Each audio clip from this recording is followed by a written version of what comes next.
প্রশ্ন, তাসবিহ দানায় তাসবিহ গণনা করা যাবে কি? উত্তর, না, তাসবিহ দানায় তাসবিহ গণনা করা যাবে না। ফরজ সালাতের পর বা যে কোনো স্থানে তাসবিহ দানা দ্বারা তাসবিহ গণনা করা যাবে না, কেননা তা বিদআত।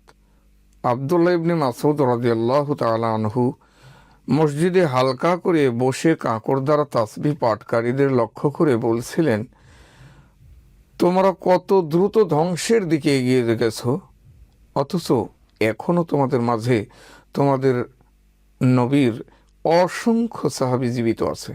দেখো, তার পোশাকগুলো এখনো পুরাতন হয়নি, তার আসবাবপত্র ভেঙে নষ্ট হয়ে যায়নি।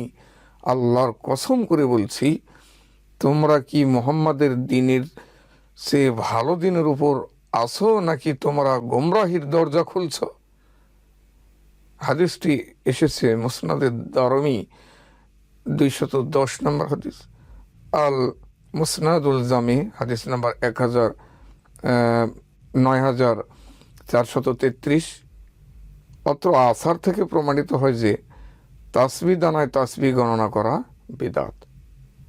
সুতরাং আমরা একজন প্রখ্যাত সাহাবী ইবনে মাসউদ রাদিয়াল্লাহু তাআলা আনহু, তিনি যে কাঁকড় দ্বারা তাসবিহ গণনা পাঠকারীদের লক্ষ্য করে বলেছিলেন, যে আফসোস করেছিলেন যে এটা কি করে তোমরা করতে পারলে, স্বয়ং রাসূল সাল্লাল্লাহু আলাইহি সাল্লামের আসবাবপত্র এখনো ভালো আছে, পোশাক এখনো ভালো আছে, এত অনেক সাহাবী, অসংখ্য সাহাবী এখনো জীবিত আছেন, তো এখনই তোমরা পরিবর্তন করে ফেললে দিনকে।